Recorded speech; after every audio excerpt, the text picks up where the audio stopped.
Olá, irmãos. Aqui é o professor Marlon Meira para nosso terceiro encontro de Educação Cristã Clássica e vamos começar com uma oração.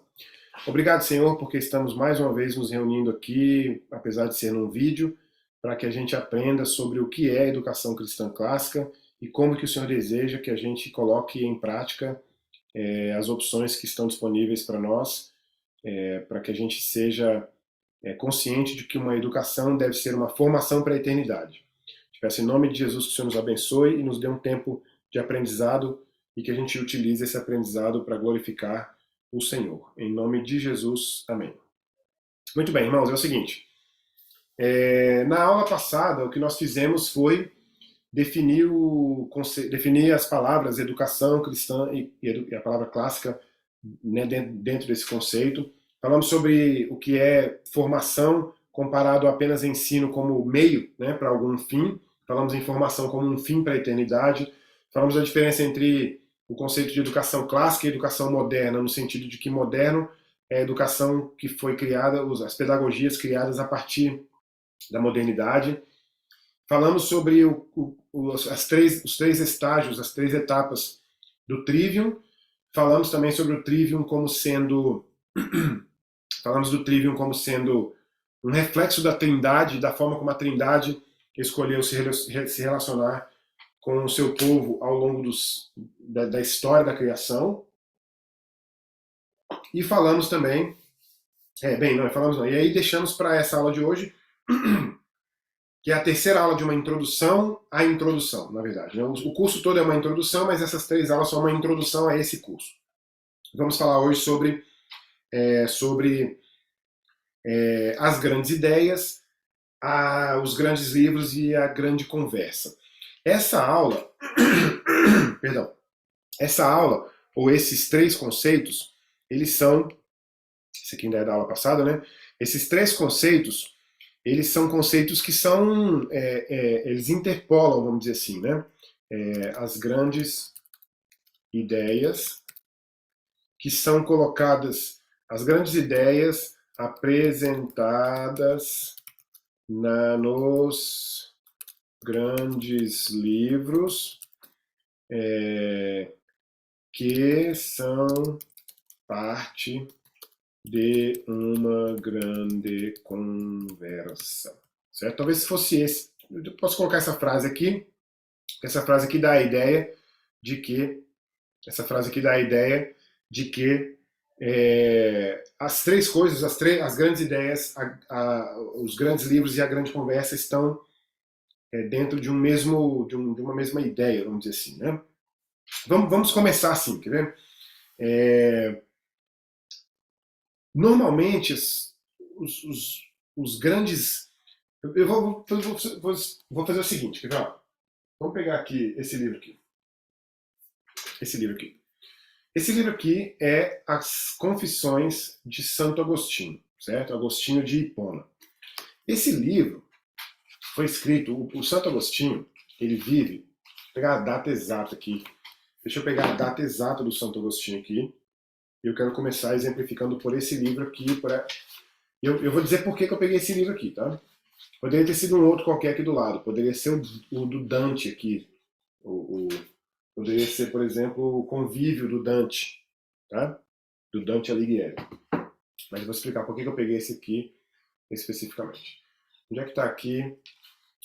Prefácio, né? Deixa eu ver. Talvez eu consulte na internet, acho que é mais fácil. Aqui, ó. Não. Agostinho iniciou a redação das Confissões por volta de 397. 397 depois de Cristo.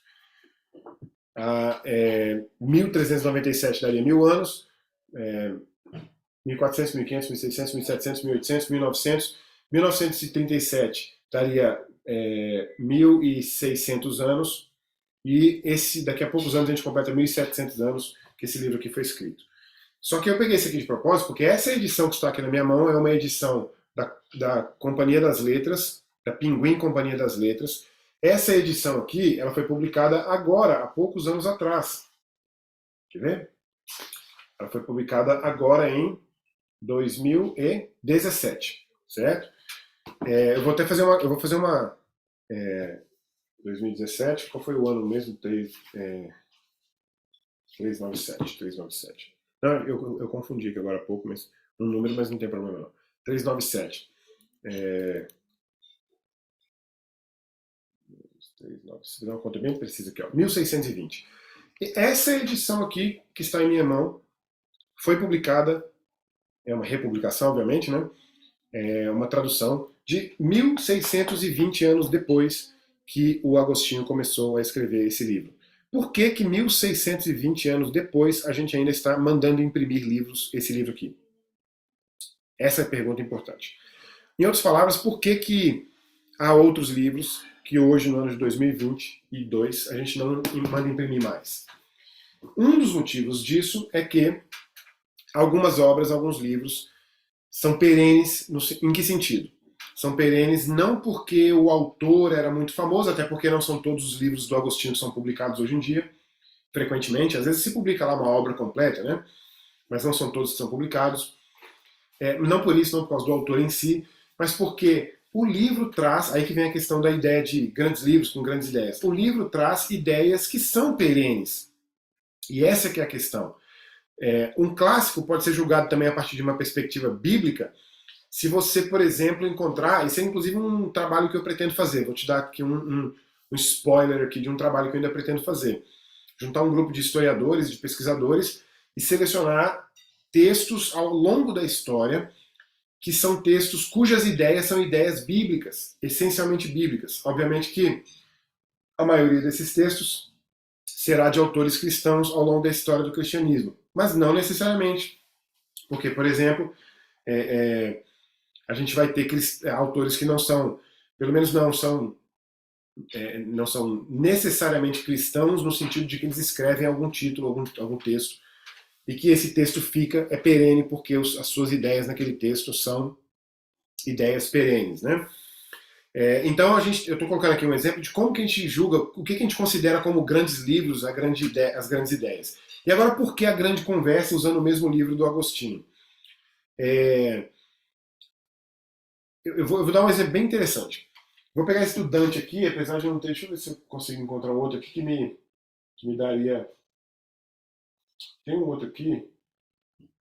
Aqui, ó. Achei. Aqui, ó. Opa. Ó, achei aqui um outro livro. Está em inglês aqui do John Bunyan, que é O Peregrino. O título em inglês é O Progresso do Peregrino, né?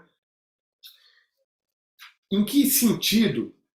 É claro que o livro do Peregrino é escrito bem mais para cá, 300 anos atrás, no máximo. Em que sentido?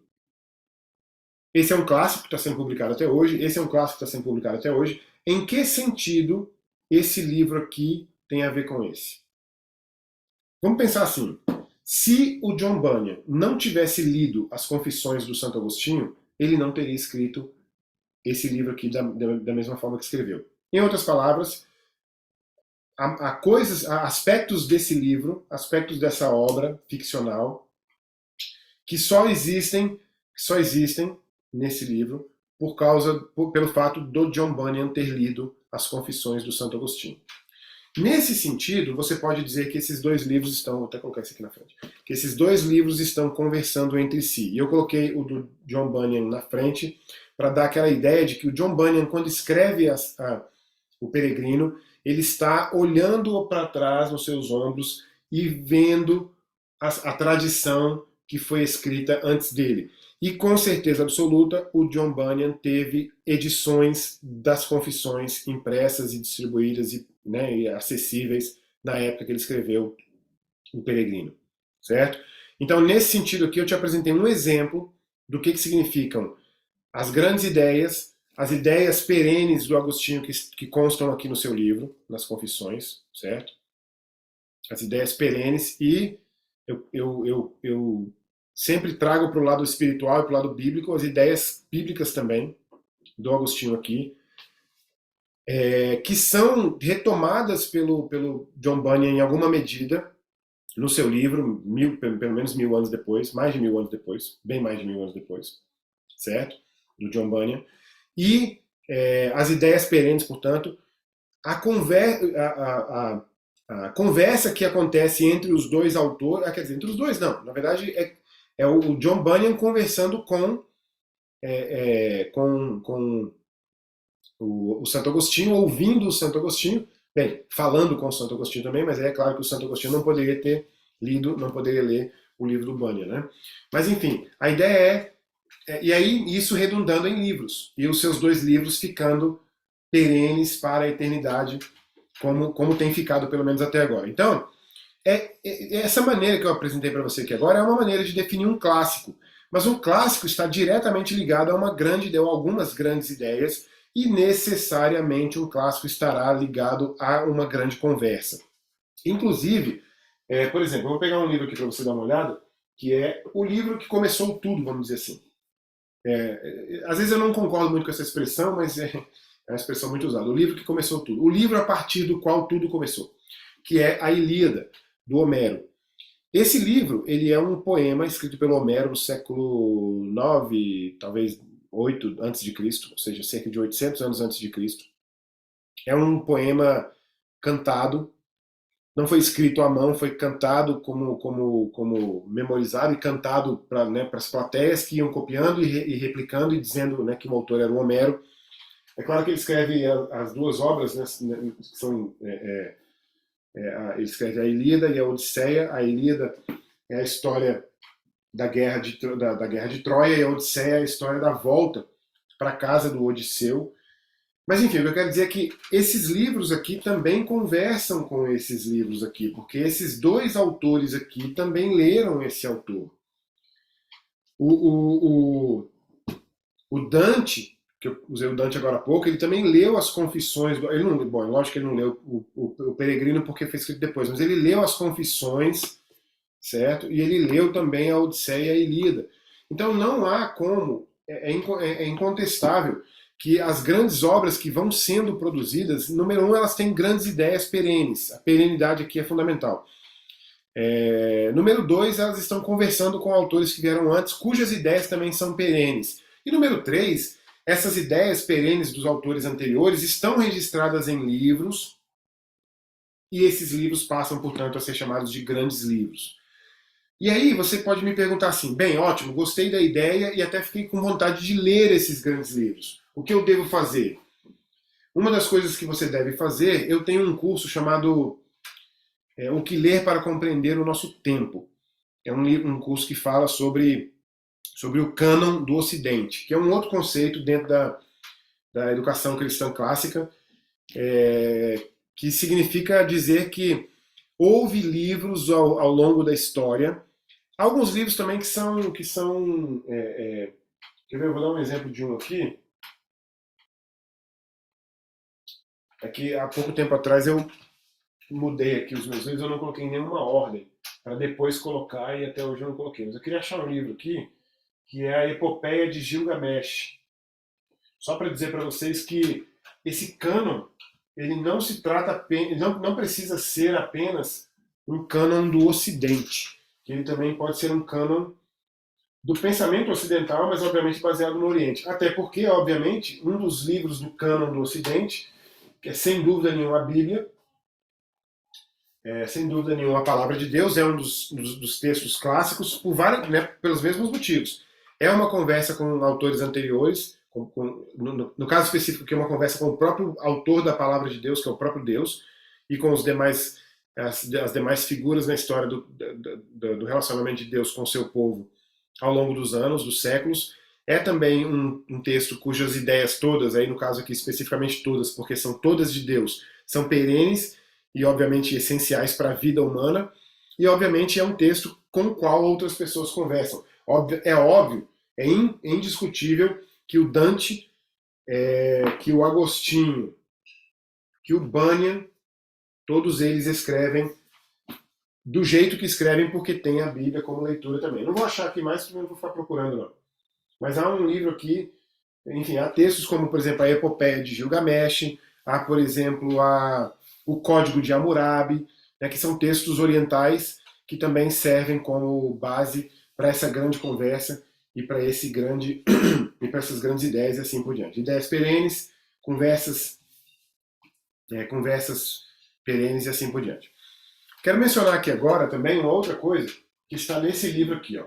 Como Pensar sobre as Grandes Ideias. Também é do Mortimer Adler, aquele autor que eu mencionei agora há pouco, na primeira aula, se eu não me engano.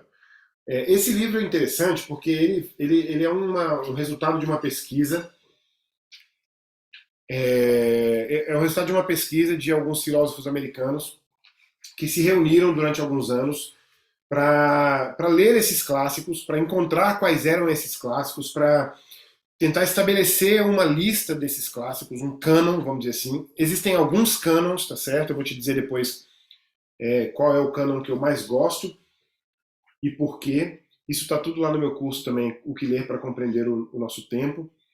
E o que esses autores aqui fizeram, na verdade não foram esses autores do livro, o autor do livro é o Mortimer Adler, mas o que os autores lá da pesquisa fizeram, os filósofos, né, eles leram esses clássicos, identificaram as ideias perenes, as ideias sobre as quais a gente continua voltando todos os dias, identificaram quais os livros tratam melhor dessas ideias e de forma também mais perene, e, mais importante, identificaram quais são os livros que conversam com os autores anteriores sobre essas ideias. Para citar um exemplo, vamos pegar aqui. Bom, eles chegaram a um número que parece ser um número arbitrário, que obviamente pode, né, pode mudar, mas não é necessariamente arbitrário, porque é baseado em pesquisa, né? Chegaram ao número de 103 ideias. Também não parece ser arbitrário só porque é 103, né? Mas chegaram ao número de 103 ideias, e o que eles dizem sobre isso, basicamente? Eles dizem o seguinte: desde Homero, e aí o Homero na Ilíada, até hoje, o Ocidente tem conversado sobre 1000 coisas, mas dessas 1000 coisas, isso é um exemplo, tá? O mil aqui é um exemplo exagerado. Dessas 1000 coisas que nós temos falado, 900 vão desaparecendo e 103 mais precisamente, são ideias perenes sobre as quais a gente não para de conversar. É claro que algumas dessas ideias são criadas ao longo dos anos, são pensadas ao longo dos anos. Não é que todas essas 103 ideias estejam lá no Homero, né? Não é esse o caso. Inclusive, ideias relacionadas ao cristianismo, obviamente, não poderiam estar no Homero de jeito nenhum. Então, são ideias como, aqui está em ordem alfabética, mas ideias como alma, amor, anjo, animal, aristocracia, arte, a beleza, o bem e o mal, causa, chances, cidadão, ciência, dialética, espaço, filosofia, governo, guerra e paz, hábito, a igualdade, imortalidade, igualdade obviamente um conceito mais recente, né? Ideia, a própria palavra ideia, indução, infinitude, julgamento, desculpa, infinidade, julgamento, justiça, lei, liberdade, linguagem, mudança, necessidade, pecado, opinião, pecado, prazer e dor, princípio, profecia, progresso, prudência que é um conceito importante para os conservadores, né? Quantidade, razão, retórica, revolução, riqueza, ser, signo e símbolo, que é bem recente, inclusive cerca de 200 anos, menos de 200 anos, bem menos de 200 anos. Tempo, teologia, verdade, vício, vida e morte, vontade e assim por diante. Vou pegar um exemplo aqui para te falar por que essas ideias são perenes e por que para considerar essas ideias como as principais ideias, as ideias mais importantes, as grandes ideias, um dos critérios é que essas ideias estejam dentro dessa grande conversa. Vou pegar aqui, por exemplo, a ideia de justiça. Você pode conversar com qualquer pessoa sobre justiça e pode ler qualquer livro sobre justiça. Mas você deveria desconfiar se essa pessoa, ou esse livro, ou esse autor desse livro, não tivesse conversando com Platão e com o livro específico do Platão chamado A República. Certo? Então vou falar isso de novo. Você pode conversar sobre justiça com qualquer pessoa, ou ler sobre justiça em qualquer texto, mas você deveria desconfiar se essa pessoa ou esse texto não estivesse, de alguma forma, e eu acredito que deveria ser uma grande medida, conversando com o Platão, mais especificamente com Sócrates, no caso do livro da República. Apesar de ter sido escrito pelo Platão, é um diálogo em que o Sócrates está presente, e é o Sócrates que desenvolve a ideia de justiça ali. Mas naquele livro da República, o Sócrates, o Platão, através do Sócrates, desenvolve a ideia de uma ideia de justiça. E a partir daquela ideia de justiça desenvolvida na República, todas as vezes que um autor sério deseja falar sobre justiça, independente do que ele vai concluir, ele começa pelo Platão. E aí ele vai seguindo todos os autores que escreveram sobre justiça até que ele alcance, portanto, as suas próprias conclusões. É óbvio que as suas conclusões serão formadas numa proporção muito grande, baseado no que ele vem lendo desde o Platão. É lógico que ele também pode apresentar alguma ideia nova em cima de tudo isso. É raro, mas acontece. E mesmo que ele apresente alguma ideia nova, essa própria ideia nova dele será questionada já na mesma linha do Platão, porque essa ideia nova dele é uma conversa com Platão e com os demais que escreveram depois dele, mas outras pessoas posteriores a essa nova ideia também conversarão desde o Platão, passando por você, né, se você tiver essa nova ideia, e é possível até que a sua nova ideia seja julgada de forma tão inconsistente que ela seja abandonada ao longo do caminho. Essa é a dinâmica, essa é a jogada da grande conversa. Eu fico pensando hoje em dia, os jovens estão distraídos, nós também, adultos, estão distraídos com a rede social. A gente está conversando com a rede social quando a gente para lá no feed, lá, por exemplo, do Instagram, né? A gente está recebendo ali informação e está comunicando informação também, não com o feed, às vezes com o feed, com um comentário, né? Mas eu fico pensando, com quem você prefere passar, por exemplo, um ano? Vou até colocar numa ordem aqui, ó. Você preferia passar o ano conversando com o Homero na Ilíada, o Homero na Odisseia, com Deus na sua própria palavra, né? com o Agostinho nas suas confissões, com o Dante no seu convívio, ou então, obviamente, no seu inferno e no inferno, enfim, né? Você preferia passar um ano conversando com o John Bunyan, por exemplo, ou você preferia passar um ano inteiro conversando com qualquer pessoa que posta qualquer coisa no seu feed, né? Então, essa noção de grandes ideias, grandes livros, consequentemente grandes mentes, né, grandes autores que pensam essas ideias, e grande conversa é um fator imprescindível ao longo da educação cristã clássica. Agora, olha só essa frase que interessante. Um outro professor meu, com quem eu aprendi a ensinar história através do método clássico, não posso esquecer o nome dele, hein? O nome dele é... Ai, gente, poxa. Já chamei ele pelo apelido. Enfim, vou lembrar daqui a pouco.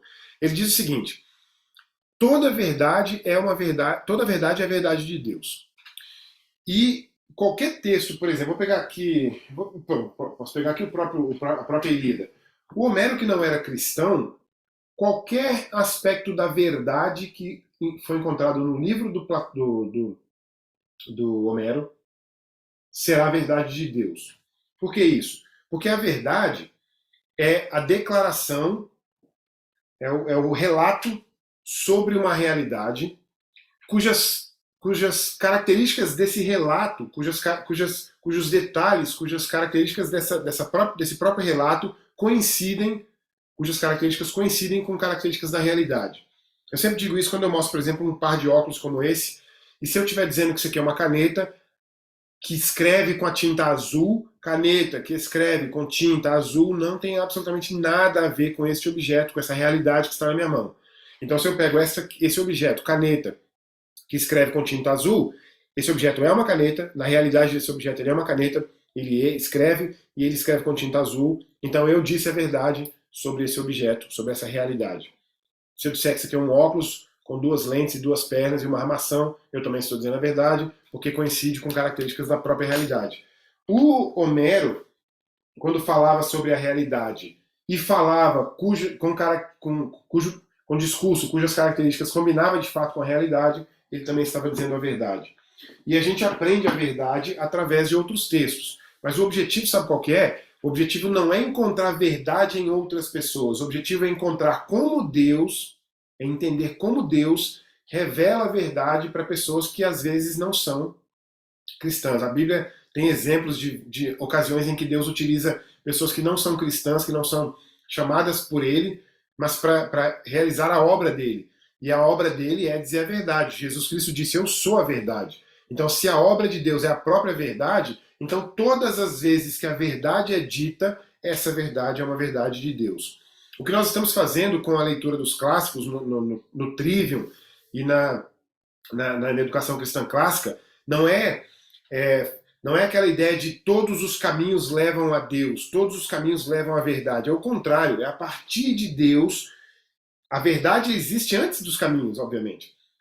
Se você tem caminhos para chegar em um lugar, esse lugar tem que existir antes. Então é o contrário, é a via contrária. É a partir de Cristo como sendo a verdade, como que isso foi revelado através da humanidade. E é óbvio que você deve encontrar de vez em quando situações em que um escritor que não é cristão desenvolve melhor uma ideia de verdade, uma ideia sobre a verdade, do que um escritor cristão. Porque Deus, sendo dono da verdade, Colossenses 2:3 diz que em Cristo estão ocultos todos os tesouros da sabedoria e do conhecimento, ele revela para quem ele deseja. Aliás, quando ele revela através das escrituras, ele escolhe as pessoas que ele utilizará como meio para essa revelação, ele escolhe o texto escrito como meio dessa revelação também, é uma escolha de Deus, dentro da sua soberania, mas ele escolhe que essa Bíblia seja revelada para quem quer que seja, que essas verdades sejam reveladas para pessoas, inclusive, obviamente, para pessoas que não são cristãs, que não são crentes ainda, vamos dizer assim. Então a verdade não está restrita só à Bíblia. Não é só a Bíblia que contém verdade. A questão é que toda vez que a verdade é dita, ela está apontando para Cristo, em alguma medida.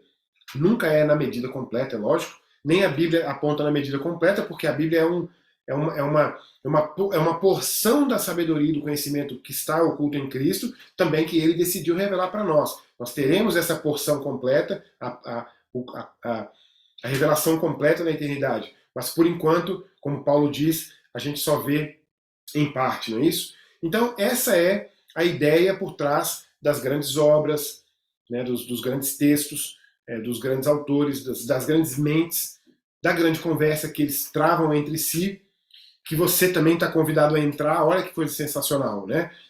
Você prefere ter uma aula com um professor na escola que você não conhece a origem, que você não conhece nada sobre ele, ou você prefere ter uma aula com o John Bunyan? Que tipo de conselho para a vida prática cristã você prefere receber? Você prefere receber de uma pessoa que você não tem conhecimento ou do John Bunyan? Ah, talvez dos dois? Então use pelo menos o John Bunyan também. Já que você vai ter que usar de alguma forma pessoas que você não conhece tão bem. Você também não conhece tão bem o John Bunyan, né? Mas enfim. Certo? E a última coisa que eu preciso falar sobre a questão das grandes ideias, né? Dos grandes livros e da grande conversa é quais são esses grandes livros. Daí eu vou te falar sobre algumas possibilidades. Aí você vai consultar na internet. Cortou aqui um pouquinho, mas eu voltei. Vou te mostrar aqui algumas listas e você consulta na internet do jeito que você achar mais apropriado aí. Deixa eu criar um novo aqui de novo. E aqui é o seguinte, você vai procurar, ó, Susan Power, como educar sua mente. Tem um cânon, certo?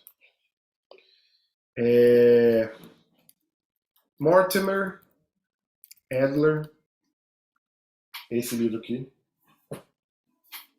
Deixa eu fechar aqui para você olhar e voltar depois. Esse livro aqui, Como Ler Livros, é também um guia. O próprio subtítulo do livro é esse, né? Guia clássico para leitura inteligente. Então esse também é outra opção. Todos eles têm vantagens e desvantagens, tá? Todos eles têm vantagens e desvantagens. Você não terá um cânon melhor. Quer dizer, você terá um cânon melhor ou pior com base na sua própria análise, né? Sua própria avaliação, certo? Essa é a questão. Então tá aí o Adler com Como Ler Livros. Você terá também um autor que eu gosto muito. Aliás, o meu cânon preferido é desse autor aqui, ó. Não é esse aqui o cânon, mas é o autor. Esse autor aqui é o Harold Bloom. Harold Bloom. Esse livro dele aqui é Como Ler e Por que Ler. Não é nesse livro que consta o cânon, mas ele tem um cânon também. O livro que consta o cânon chama O Cânon do Ocidente.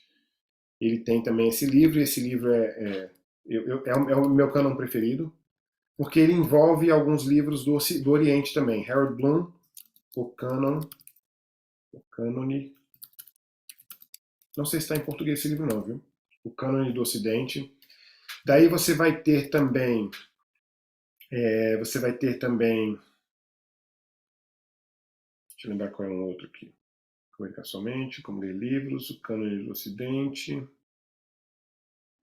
Desses três aqui, o menos completo, talvez o mais inferior dele, seja o Como Educar Sua Mente. Bem, esses três aqui são suficientes. Eu vou te dizer qual a diferença principal entre os três. O do Harold Bloom é o mais completo, mas você não vai conseguir ler esses livros na sua vida se você já for adulto. Bem, você até pode conseguir ler, só que infelizmente você não vai conseguir fazer isso pelo método do Trivium. Porque, ah tá, lembrei o outro que eu queria. Não, mas eu não vou citar esse outro não. É, você não vai conseguir fazer a leitura dos livros do Bloom, na lista do Bloom, porque são muitos. Alguns, inclusive, são em idiomas que não estão traduzidos nem para português nem para inglês, porque talvez você nem fale inglês, aí já fica mais complicado ainda. E também porque você não vai conseguir fazer através do método do Trivium, que é o método em que você lê bem. Porque a questão não é ler muito, a questão é ler bem. Um dos conceitos também da educação cristã clássica não é ler muito, mas ler bem. Então ele é o mais extremo em termos de número. Eu gosto porque é abrangente, mas eu mesmo sei que eu não poderia alcançar esse cânon, pelo menos não com a qualidade que eu gostaria. O cânon do Adler, não, lembrei, agora sim eu lembrei qual é o cânon. Na verdade, esse aqui nem é o meu preferido, eu até lembrei do meu preferido aqui agora. O meu cânon preferido é o do. Agora, inclusive, esse cânon é exatamente daquele professor que eu esqueci o nome e lembrei agora, Wes Callahan. O nome do cânon é Old Western Culture, cultura antiga do Ocidente. Esse é o melhor, por quê? Vou explicar por quê. Esse é o melhor porque ele. Esse é o melhor porque ele é baseado nas escrituras. Em que sentido? O Wes Callahan, que é o autor que diz aquilo que eu disse agora há pouco, que nosso objetivo em ler o cânon não é encontrar a verdade que as pessoas que deriva desses pensamentos, mas encontrar como que a gente aprende de Deus através dessas pessoas. O objetivo final é glorificar Deus porque a verdade é o próprio Cristo. Não glorificar o autor, a ideia ou a mente daquele autor, porque ele desenvolveu um pensamento sensacional e útil para nós. Não é esse o caso. Mas ele tem uma vantagem também, além dessa. Essa vantagem do ponto de vista bíblico ele seleciona esse cânon com a Bíblia na mente, e tem a outra vantagem de que tem poucos livros, menos livros, né? A única desvantagem, que inclusive eu estou trabalhando em cima dessa desvantagem, é que não há nada para a cultura brasileira. Não há nada de autores portugueses e nem de autores brasileiros. E é claro que há sobre autores ingleses e autores americanos, porque o autor do canon, Wes Callahan, é americano. O caso do Harold Bloom tem essa correção. Tem autores portugueses e tem apenas um autor brasileiro, que nem me lembro quem é agora, mas não é o Machado de Assis. Mas pelo menos tem autores portugueses. Mas é impossível alcançar essa lista. A do Wes Callahan é possível de alcançar, inclusive ele próprio tem um programa para 4 anos, e é a melhor por causa do aspecto da seleção que ele faz. Ele tem muito mais autores cristãos e ele trata da história do cristianismo através dessa lista. Então, se você quiser essa lista, me pede que eu te passo. E essa lista é a melhor para você fazer. Do Harold Bloom posso te passar também, está em inglês a lista, mas você não vai conseguir alcançar. O do Mortimer Adler está aqui dentro do livro dele, ele coloca dentro do livro dele a lista, e ele coloca, e está em português inclusive, fica fácil de alcançar, mas tem o problema de que muito. Tem um vão muito grande entre o Agostinho e o Tomás de Aquino. E obviamente ele é tomista, então ele tem uma perspectiva mais católica. É um aspecto a se observar. A lista da Susan Bauer, ela é boa para você começar, mas ela é limitada porque ela também começa lá no. Ela começa no outro livro que eu tenho aqui, que é esse aqui, que é o Cervantes, o Dom Quixote, certo? Então, o Dom Quixote é do século XV, não, XVI. E aí fica muito próximo de nós, fica só 500 anos de cano, daí não dá. Então, entre aqueles 4, talvez o melhor seja do Wes Callahan, é mais fácil de completar. E você pode, inclusive, me procurar para pedir essa lista, eu te passo essa lista. Não apenas isso, eu posso te passar também a lista que eu já estou montando para o cânon para acrescentar a parte do Brasil, de Portugal e do Brasil. Inclusive, entre eles de Portugal, eu estou lendo agora, não sei se está guardado em um lugar específico que eu estou lendo hoje. Cadê? Eu estou lendo hoje os Lusíadas do Camões. Né? Tinha que estar por aqui porque eu estou lendo. Deve estar na minha mochila ali. Certo? Então, essa é a aula que nós fizemos hoje com base. A terceira aula da introdução ao curso de introdução, que trata das grandes ideias, dos grandes livros e da grande conversa. Por que, que é importante entrar nessa grande conversa? Por que, que Deus se revela através dessa grande conversa? E por que, que o foco, o objetivo é a glorificação de Deus, tendo se revelado a nós de outras formas? Você pode agradar a Deus se você só ler a Bíblia a vida inteira. Você pode pegar um experimento social aí, colocar uma pessoa para nascer lá no campo e o pai ensinar a ler, ensinar a escrever, mas ele ficar só com a Bíblia e ele vai morrer e vai agradar a Deus porque se ele só tem a Bíblia, ele vai seguir só aquilo. O problema dos outros livros é a distração que ocorre, porque você acaba sendo confundido com algumas coisas, mas se você estiver em espírito de oração constantemente, e aliás, nesse sentido, você deveria ler A Vida Intelectual, do Sertilange. Esse livro é sensacional. Uma outra coisa também que eu poderia falar aqui para acrescentar é que não apenas existem livros que estão dentro de um cânon do Ocidente, vamos dizer assim, de um cânon literário, mas também existem livros sobre a história da literatura. O melhor deles vai ser o do Otto. Ai, gente, não posso esquecer o nome das pessoas. Otto. Não, não é Otto, não é. É do Carpo. O melhor deles para mim vai ser o do Carpo, Otto Maria Carpo, que é o livro A História da Literatura Ocidental. É um livro com 3 volumes, está publicado lá, você pode comprar, não é barato não, mas é uma excelente ideia. Há livros também que falam sobre a própria educação cristã clássica em geral. Mostrei para vocês vários aqui, ó. Por exemplo, sobre as grandes ideias, tem o do Adler. Eu não gosto muito do Adler, não. Eu acho que ele escreve de uma forma muito... Sobre a educação cristã clássica, a vida intelectual, obviamente, você deve ler. O próprio Convívio é um texto nesse sentido também, sobre a vida de leitura. Por que ler e como... Não, desculpa. Como ler e por que é um outro livro sobre educação cristã clássica. Como educar sua mente é um livro sobre Trivium para adultos. A Mente Bem Treinada é um livro sobre Trivium para educação domiciliar. Enfim, tem uma série. O próprio livro da Miriam Joseph sobre o Trivium, eu não sugiro que você comece por esse, porque tem um aspecto diferencial entre os católicos e os protestantes em relação ao Trivium, que é importante que você levar em consideração. O Quadrivium também é Sociedade Sem Escolas, que a gente viu na aula passada. Os livros sobre história da educação, que a editora Kirion publicou, que depois eu te falo com mais atenção sobre eles, se você me perguntar. O que mais que tem aqui? A Arte da Leitura do Adler também. O Didascalicon, que foi escrito no século X, não sei, muito tempo atrás, 300, 400, 500 anos atrás. A Arte de Ler do Faguet. Enfim, tem uma série de coisas, tá certo?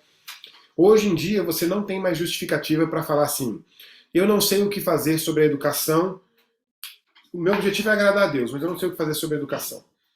Você tem esse curso, você tem a mim, você tem os livros que estão publicados aí, você tem as escolas que já estão funcionando, enfim, você tem uma série de coisas.